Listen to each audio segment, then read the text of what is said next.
जो ये कहते हैं यार ये फजूल की बात है, ये जुलूस नहीं और ये मिलाद नहीं मनाना चाहिए। कई बार लोग कहते हैं जी आप 12 तारीख को हुजूर की आमद का जश्न मनाते हैं, हुजूर का तो इंतकाल हुआ था उस दिन। तो हम तो सीधी बात कहते हैं, मेरे नबी अगर फर्ज करने इंतकाल हुआ भी है ना उस दिन, तो सुने हम गम उसका करना चाहिए जो चला जाए, और जो हमेशा के लिए आया हो ना उसका गम नहीं किया जाता है। मेरे नबी दुनिया में तशरीफ आए, तशरीफ लाए जाने के लिए नहीं, हमारे बीच रहने के लिए हुजूर तशरीफ लाए। और आज तक हमारा नबी हमारे बीच में मौजूद है। अगर ना होते ना हुजूर मौजूद तो जमीन फट गई होती, पत्थर बरस गए होते, चेहरे बिगाड़ दिए गए होते, लेकिन नहीं। कितने गुनाह करते हैं। रब कहता मा कान अल्लाहु लियुअज़्ज़िबहुम व अंत फ़ीहिम रसूला। महबूब जब तक आप इनके बीच में रहेंगे ना, हम इन गुनाहगारों को अज़ाब नहीं देंगे। हम हुजूर की आमद की खुशी इसलिए मनाते हैं कि मेरा नबी खुदा की नेमतों में से सबसे बड़ी नेमत बन के तशरीफ लाया है। सबसे बड़ी नेमत बन के हमारे हुजूर तशरीफ लाए। आप खुद बताएं कितनी बड़ी नेमत है मेरे नबी, कितना बड़ा इनाम है मेरे नबी हमारे लिए। आप अंदाजा लगाइए, मार्केट जाते बोले अगर जाते केले खरीदते, यहाँ केला तोल के मिलता है कि गिन के? दर्जन के हिसाब से ना। क्या रेट चल रहा है? कितने? 40-50, यही आमतौर का रेट है। बहुत अच्छा केला है 60, मीडियम 50, गला कुतरा 40, मतलब 3 रेट। समझ रहे हैं? यही 3 रेट। आप मार्केट में गए, आपने 60 रुपए निकाले और कहा अच्छे वाले केले, उसने 1 दर्जन निकाल के आपके हाथ में दी। आपने देखा एक केला गला है, क्या करोगे? उसे लाओगे? बोले कोई ला सकता तो हाथ उठा के बताए जरा, मैं भी देखूं कितना अक्लमंद है। कोई नहीं लाएगा, कोई भी नहीं ला सकता। मैं नहीं लाऊंगा। क्यों? हम कहते हैं यार जब इतना पैसा दे रहे हैं तो गला सड़ा नहीं चाहिए, मेहनत की है, अच्छा केला दे। हम 50 रुपए दे करके एक गला केला नहीं लेते। गले सड़े को कोई अपनाने तैयार नहीं, सबको अच्छे चाहिए। तो फिर हम उस नबी का मिलाद क्यों ना मनाएं जिसने नेक रब को दिए गए, गुनाहगार अपनी झोली में लिए, जिसने गुनाहगारों को अपनाया और कहा था मालिक जितने अच्छे हैं ये तू ले ले, और जितने गुनाहगार हैं इन्हें मेरी झोली में जगह दे दे। मालिक मुझे दे, तू क्या करेगा? मैं इन पे करम की चादर डाल के इनको तेरे नजदीक भी अच्छा बना डालूंगा। तो जिसने हम गुनाहगारों को दामन में लिया तो हम उस नबी का मिलाद ना मनाएं। आला हज़रत फरमाते हैं गंदे निकम्मे कमीन, महंगे हों कौड़ी के तीर, कौन हमें पूछता तुम पे करोड़ों दुरूद, कौन हमें पालता तुम पे करोड़ों दुरूद। और खुद फरमाते हैं करके तुम्हारे गुनाह मांगे तुम्हारी पनाह, तुम कहो दामन में आ तुम पे करोड़ों दुरूद। अपने गुनाहगार को अपने ही दामन में लो, कौन करे ये अता तुम पे करोड़ों, तुम पे करोड़ों दुरूद। मेरा नबी हमारे लिए सबसे बड़ा करम बन के आया। ये नाज ये अंदाज हमारे नहीं होते, झोली में अगर टुकड़े तुम्हारे नहीं होते, मिलती ना अगर भीख हुजूर आपके दर से, इस शान से मंगतों के गुजारे नहीं होते। जो कुछ भी मिला है हमें हुजूर के सदक़े में मिला। और आला हज़रत फरमाते हैं, आला हज़रत फरमाते हैं हश्र तक डालेंगे हम पैदाइश मौला की दुनिया, दम में जब तक दम है जिक्र उनका सुनाते जाएंगे। मेरे नबी सबसे पहले रब ने मेरे महबूब के नूर को पैदा फरमाया। आका करीम खुद इरशाद फरमाते हैं अव्वलु मा खलक़ल्लाहु नूरी, अल्लाह ने सबसे पहले मेरे नूर को पैदा फरमाया। अल्लाह ने सबसे पहले महबूब के नूर को पैदा फरमाया और पैदा फरमाया, फिर आदम को बनाया। आदम की पेशानी में नूर मुस्तफ़ा को रखा, पुश्त में रखा, पेशानी में रखा, वजूद आदम में नूर रहा। लेकिन जानते हो जब हजरत आदम के जाने का वक्त आया ना, अपने शहजादे हजरत शीश अलैहिस्सलाम से फरमाते हैं बेटे का जी बाबा का अगर कोई दुआ कबूल ना होती हो ना तो तू भी उस मोहम्मद का वसीला दे के दुआ मांगना जिस मोहम्मद के वसीले से मैंने दुआ मांगी थी। आज ना हो सकता आपके यहाँ भी ऐसे लोग होंगे ना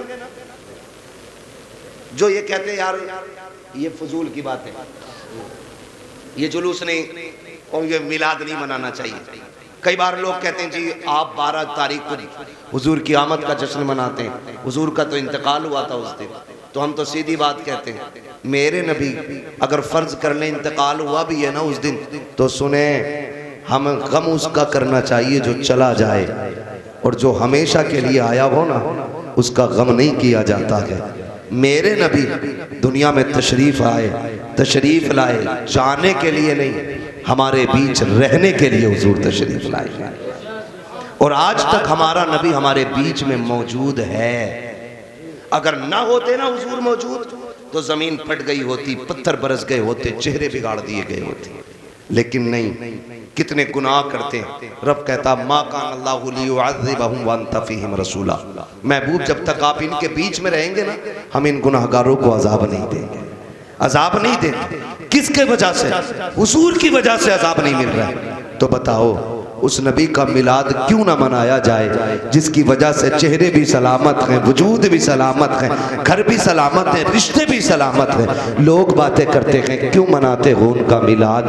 मैं कहता हूँ यार हम तो बाद में मिला रहे हैं, सारे नबियों में उनके आने से पहले मदीने वाले का चर्चा हुआ है। हजरत आदम से हजरत ईसा तक हर नबी ने उनके आने का ऐलान किया है। अगर आने से पहले उनके आने की बातें करना जायज है तो उनके आने के बाद उनके आने की बातें करना जायज क्यों नहीं हो सकता है?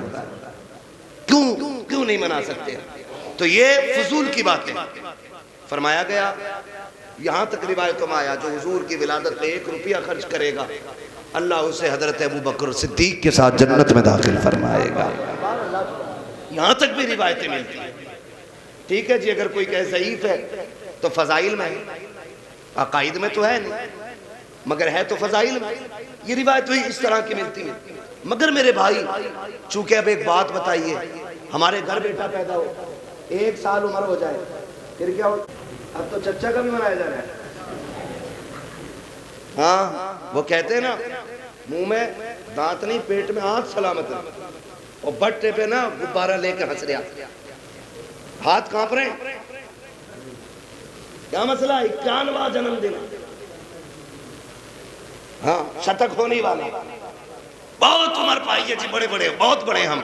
बड़ा नहीं है बेवकूफ, तू छोटा हो गया, छोटा हो गया तो अब चच्चा भी कम नहीं, उसका भी बर्थडे। मैं कहता हूं अगर हमारे बेटों का बर्थडे हो सकता है, सबके बेटों का बर्थडे हो सकता है, तो फिर आमीना के लाल का जन्मदिन क्यों नहीं मनाया जा सकता है? मुझे बताया जाए हुजूर का जन्मदिन, खुदा की कसम कायनात कुर्बान हो मेरे नबी के कदमों से लगने वाली खाक पर। हम तो कहते हैं खुदा वो आमीना कैसे नसीबों वाली होगी जिसने मेरे महबूब को गोद में खिलाया होगा।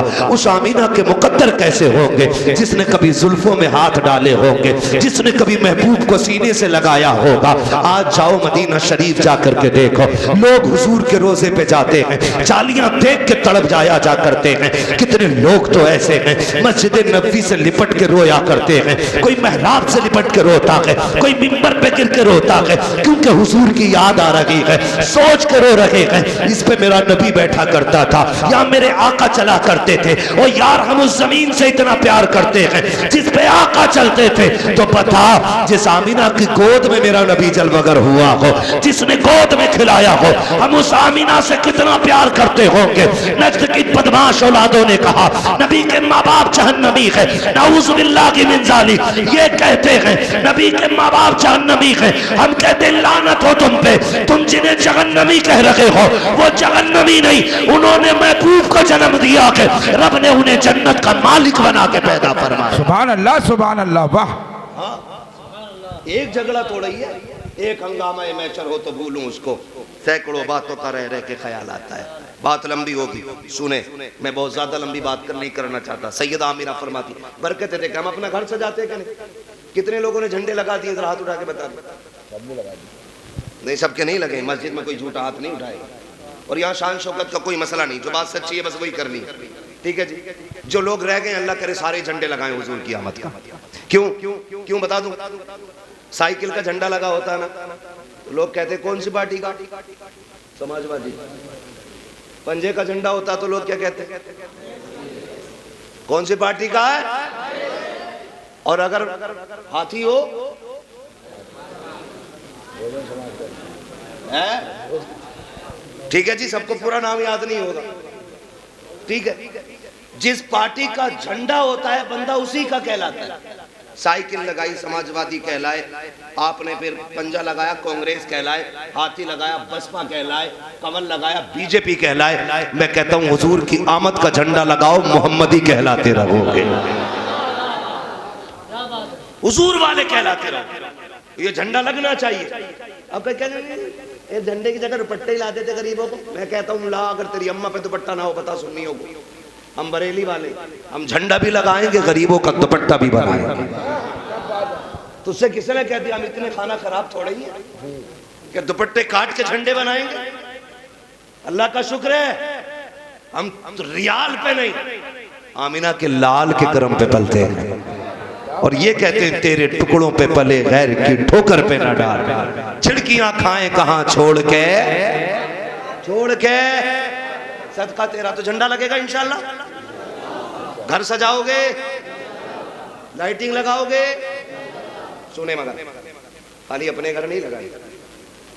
आप अगर 10,000 की लाइटिंग अपने घर पे करें और पड़ोस में कोई गरीब है और उसके घर पे कोई लाइट नहीं लगी है ना, तो फिर अपने घर की आधी लाइट उतार के उसे दे कि यार आज उसका मिलाद है जो कायनात के अंधेरे को उजाले में बदलने आया था। सुभान अल्लाह।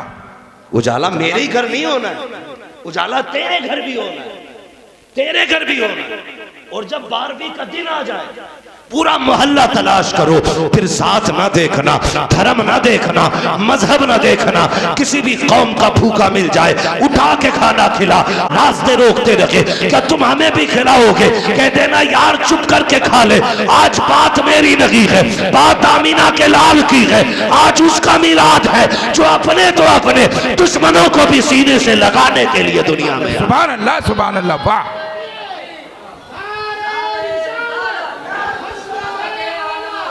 जिंदाबाद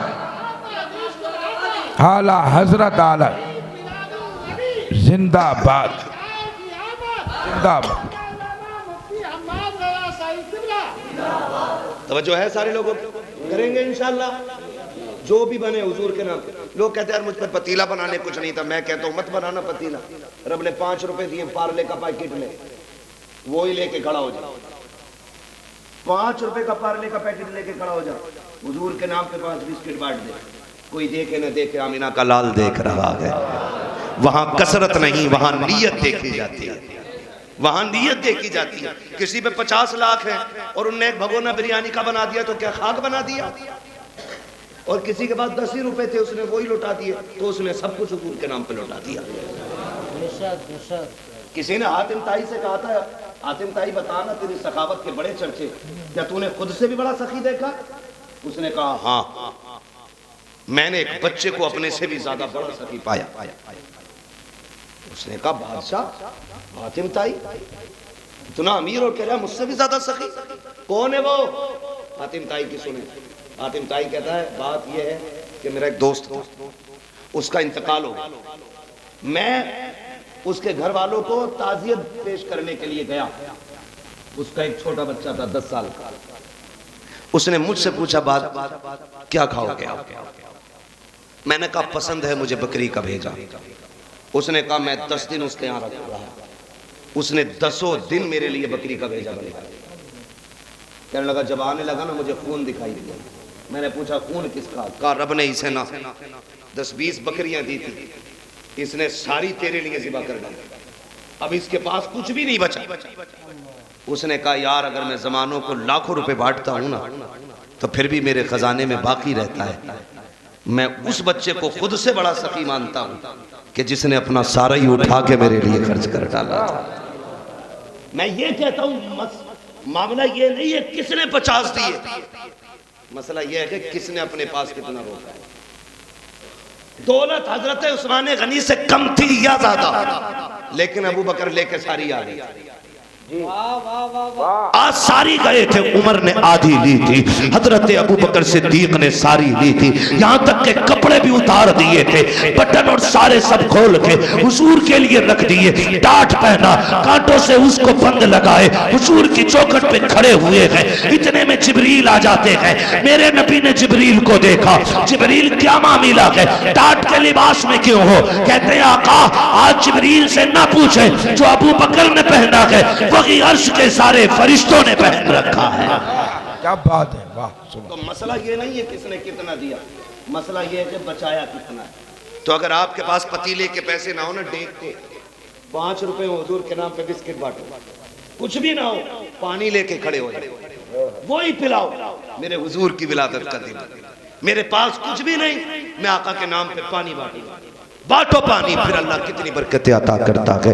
घरों में रोशनी होनी चाहिए। लोग कहेंगे क्यों, तो सुनो, ये घरों को सजाना मेरे रब की सुन्नत है। सैयदा आमीना फरमाती हैं, जिस दिन मेरे बेटे की विलादत का वक्त आया ना, वो रात आ गई। जब रात आई तो आसमान के सितारे उतर के मेरे आंगन तक आ गए।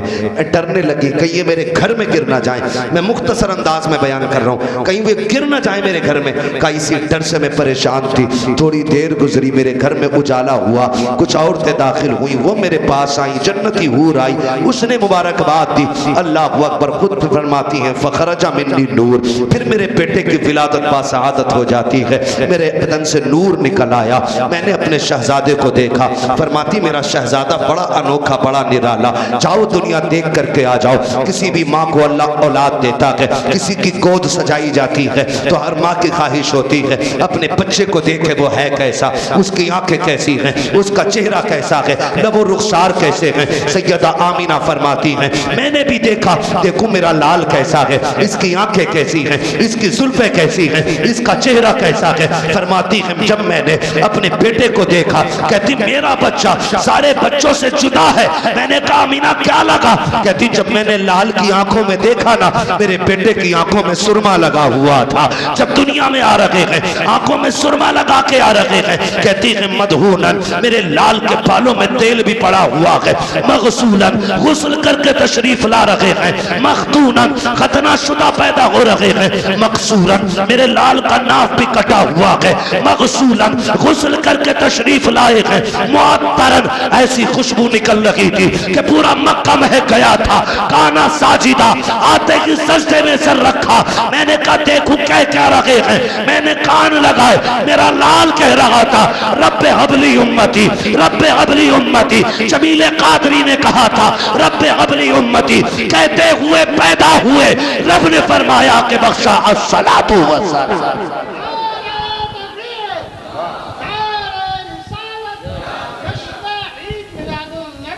जिंदाबाद। नींद तो नहीं आई है? आ रही है। फिर सर इलाके क्यों बता रहे? नींद नहीं आ रही तो जरा बोल दें या रसूल अल्लाह। मेरा टाइम मुकम्मल हो गया। अगर आप सुने 10-5 मिनट तो मैं आगे बढ़ूं, वरना बेहतर ये कि सलाम पढ़ लिया जाए। चलें आगे, क्या राय?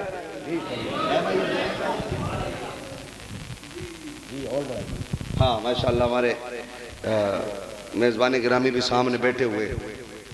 अल्लाह ने जिनके दस्तरखान पर रिज़्क़ उतारा था, तो यूं तो आप सारे हमारे मेज़बान हैं, हम तो आप सबके मेहमान हैं। ठीक है जी। तो अगर सबका मन हो तो फिर आगे बढ़ा जाए। मैं 5 मिनट बाद पूरी करूँ। तवज्जो है सारे लोग, बोल दे जरा या रसूल अल्लाह। इधर वाला मोहल्ला बड़ा नाराज है। मसला क्या 24 नंबर तो नहीं है ना? हुजूर की विलादत की बातें हो रही हैं। वो सिवाय इब्लीस के जहां में सभी तो खुशियां, सभी तो खुशियां, जितनों को खुशी बस वही बोलने जरा या रसूल अल्लाह। हुजूर की विलादत हो गई। ठीक है जी। सरकार तशरीफ ले आए दुनिया में। सरकार तशरीफ ले आए। एक रिवायत यूं है कि हजरत अब्दुल मुत्तलिब काबे का तवाफ कर रहे हैं। एक रिवायत यूं है कि हजरत आमीना ने एक बच्ची को भेजा कि बुला के लाओ, अब्दुल मुत्तलिब को खबर करो उनका पोता दुनिया में आया। ये दोनों बातें जब खबर पहुंची, अल मुख्तसर ये कि वो दौड़ते हुए आ गए। मैं वो सारी बातें छोड़ आया काबा सजदे में। अब्दुल मुत्तलिब झटकों में काबा क्यों गिर गए? कहते हैं गौर किया ना तो काबा मेरे घर की तरफ गिरा था, मेरे घर की तरफ झुका था। कहते हैं जो बुत थे वो मुंह के बल गिर गए। कहते हैं मेरे घर की तरफ झुका, मैं घर आया, बच्ची ने कहा बुलाया है, बच्चा एक शहजादा तशरीफ लाया आपके घर में, दौड़ के आए। कहने लगे मैं घर पे पहुंचा ना, एक नौजवान तलवार लिए खड़ा। मैंने कहा भाई मसला के अंदर नहीं जा सकते। क्यों नहीं जा सकते ना? कहने लगे मेरा घर है। फरमाने लगे घर आपका है, लेकिन जो आया है ना वो रब का लाडला है। कहा फिर मैं क्यों नहीं जा सकता? वो पोता तो मेरा है। कहा हाँ बात ठीक है, आपका पोता है, घर आपका है। कहने लगे मुझे नहीं जानते, मैं काबे का मुतवल्ली हूँ। कहा बेशक आप काबे के मुतवल्ली हैं, लेकिन अंदर नहीं जा सकते। कहा क्यों? कहा जो रब का महबूब आया ना, उसे देखने के लिए आसमानी मखलूक आ रही है, और ये फैसला रब ने किया, पहले अर्श वाले देखेंगे, फिर उसके बाद उनके चेहरे को फर्श वाले देखेंगे। पहले अर्श वाले देखेंगे, फिर फर्श वाले देखेंगे। फरमाते हैं जब ये बात हुई ना, कहते मैंने सोचा लाओ मक्के में ऐलान ही कर लूं। मैं निकला, अल्लाह ने मेरी जबान पे ताला लगा दिया, किसी से नहीं करनी है बात। महबूब आ गया, वहां भी इसको दलील बना के कहते जी देखा ना ताला लग गया मुंह पे, अल्लाह ने ताला लगा दिया। मिलाद का बयान करने जा रहे थे, ताला लगा दिया। मैंने कहा अंधे जरा देख तो सही, वो जा किधर रहे थे? वो जिधर जा रहे थे उधर उतबा, शैबा, अबू जहल, अबू लहब थे। रब ने मुंह बंद करके बता दिया अबू तालिब, अब्दुल मुत्तलिब, महबूब का मिलाद है, ये काफिरों में नहीं मोमिनों में बोला जाएगा, ये गैरों में नहीं अपनों में बयान किया जाएगा। हुजूर तशरीफ ले आए, कायनात मुस्कुराने लगी। सरकार आए, मक्के में बातें होने लगी, तरह तरह की बातें, नई नई बातें होने लगी, कितनी अजीब बातें। मक्के वाले उठे, हुजूर तशरीफ लाए, आपस में बातें कर रहे। एक कहता ना यार आज बड़ा अजीब मसला है। क्या हुआ? कि मेरे घर में सूखा पेड़ था, पूरा हरा हो गया। दूसरे ने कहा कि उस पर फल आए। एक कहने लगा ये कोई ताज्जुब की बात नहीं। उसने कहा मेरी ऊँटनी बीमार थी, शिफायाब हो गई है, उसके थंदूद से भरे हुए हैं। एक कहने लगा उससे छोड़ो, वो कहता मुझसे उठा नहीं जा रहा था, आज सुबह का सवेरा के आया, मेरी सारी बीमारी दूर हो गई है। एक कहता कि मैं अभी अभी गलियों से टहल के आ रहा हूँ, पूरा मक्का महक रहा है। एक ने कहा बाग गया था, सारे बाग में फल ही फल नजर आ रहे हैं, अभी ये बातें कर रहे थे, इतने में एक दौड़ता हुआ आया। उसने कहा ठहरो ठहरो, तुम कौन सी बात कर रहे हो? एक ने कहा मेरा बच्चा शिफायाब हो गया, किसी ने कहा ऊंट को शिफा मिल गई, किसी ने कहा दरख्त हरा हो गया। वो कहता छोड़ो जी, ये भी कोई ताज्जुब की बात है? इससे बड़े ताज्जुब की बात यह है कि अभी मैं हरम शरीफ से आ रहा हूँ, मैंने अब्दुल मुत्तलिब आते देखा है, उनकी गोद में एक बच्चा है। जब मैंने बच्चे को देखा तो ऐसा लग रहा था अब्दुल मुत्तलिब काबे की तरफ आ रहे हैं, लेकिन जब काबे को देखा तो ऐसा लग रहा था कि काबा अब्दुल मुत्तलिब की तरफ आ रहा है। मैंने कहा बताओ तो सही ये क्या मामला है? गौर से देखा तो कहते खुदा की कसम कि बच्चा काबे की तरफ कम जा रहा था और काबा बच्चे की तरफ तेजी से बढ़ता हुआ नजर आ रहा था।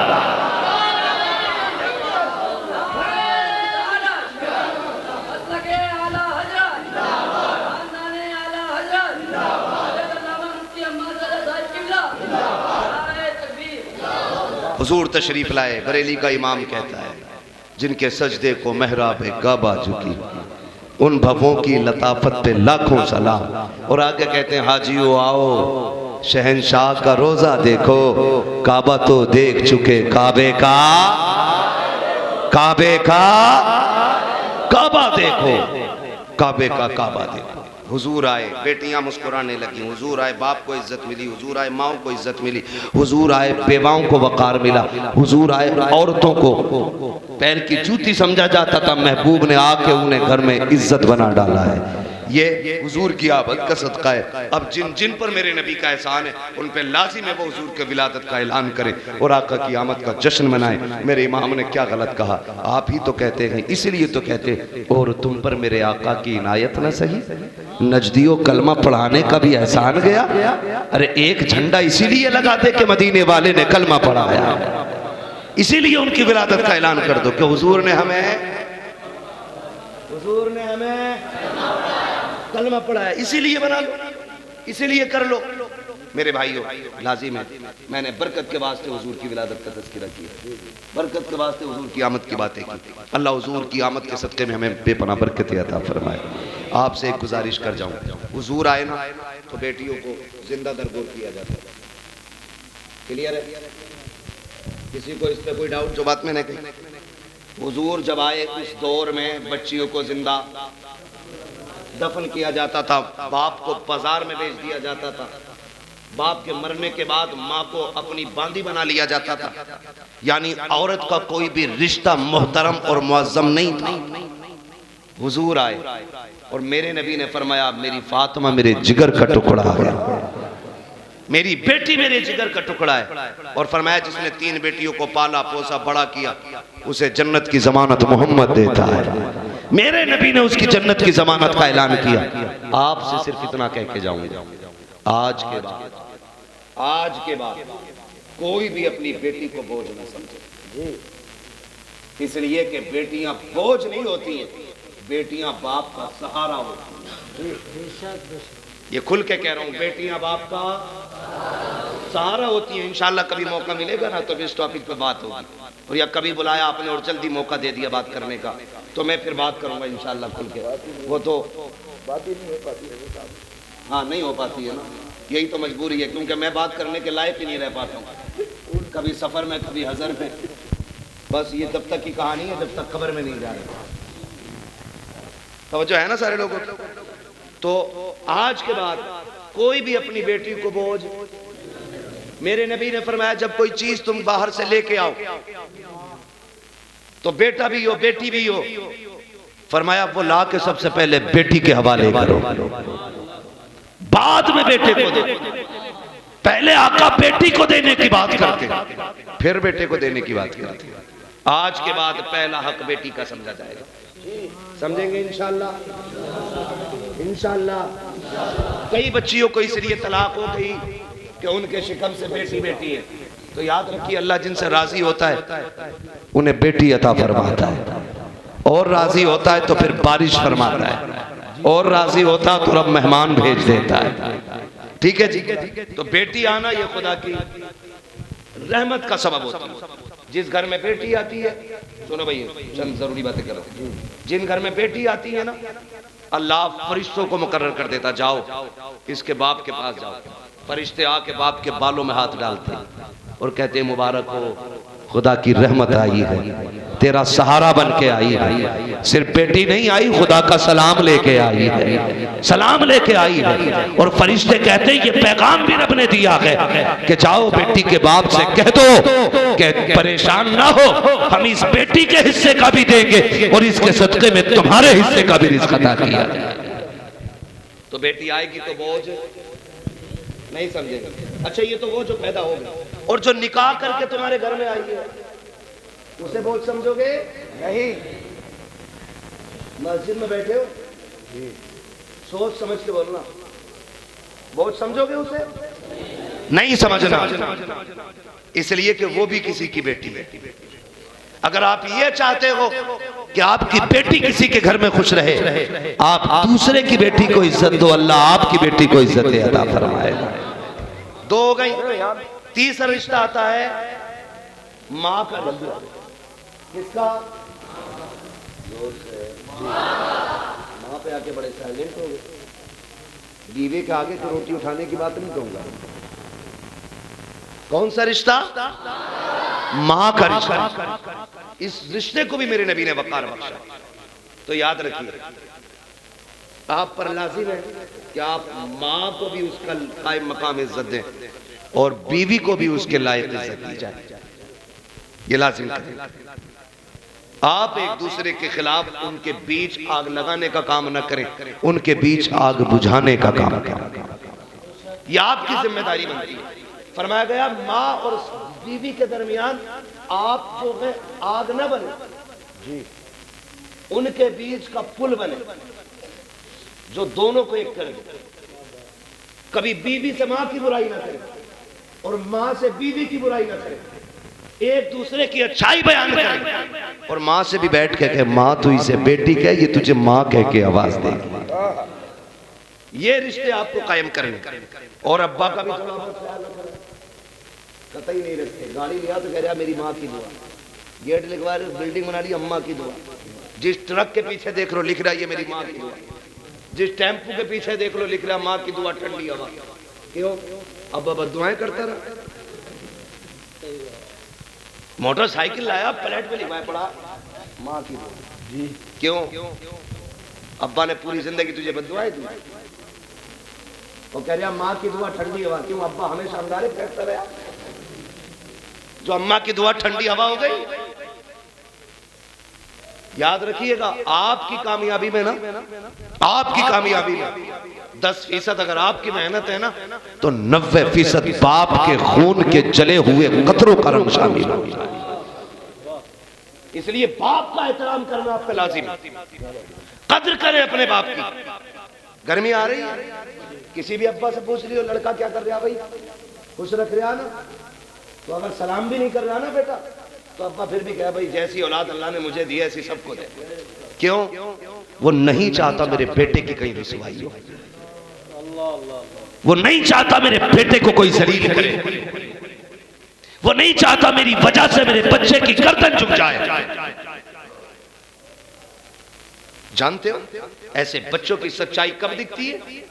जब बाप गर्मी के वक्त में, जब परिंदे भी दरख्तों के पत्तों के साए तलाश कर चुके हो और बाप तेरे मेरे स्लिप पे बैठा हो, किसी दरख्त का साया ढूंढता फिरे, जब तपती हुई गर्मी हो, अपने बेटे एसी में लेटे हो, बहुएं कूलर के आगे लेटी हो, पूरे बाप के लिए सर छुपाने जगह ना मिलती हो, और अगर तुम्हें कोई रास्ते में बैठा बूढ़ा मिल जाए, किसी साए की तलाश करके दीवार से लगा बुढ़ा मिल जाए, फिर मत पूछना बेटे इज्जत देते हैं कि नहीं देते हैं। समझ लेना अगर इसको इज्जत दी जाती तो किसी दीवार का साया न ढूंढता, दरख्त के नीचे न होता, बल्कि बेटा लायक होता, हाथ पकड़ता, कहता वाह पूरी जिंदगी धूप हमारे लिए उठाई है, दुख हमारे लिए झेले हैं, अब्बा आज के बाद धूप में हम लगेंगे, रब ने हमें लायक किया है, अब धूप में हम लगेंगे, ठंड में हमारा बाप रहे।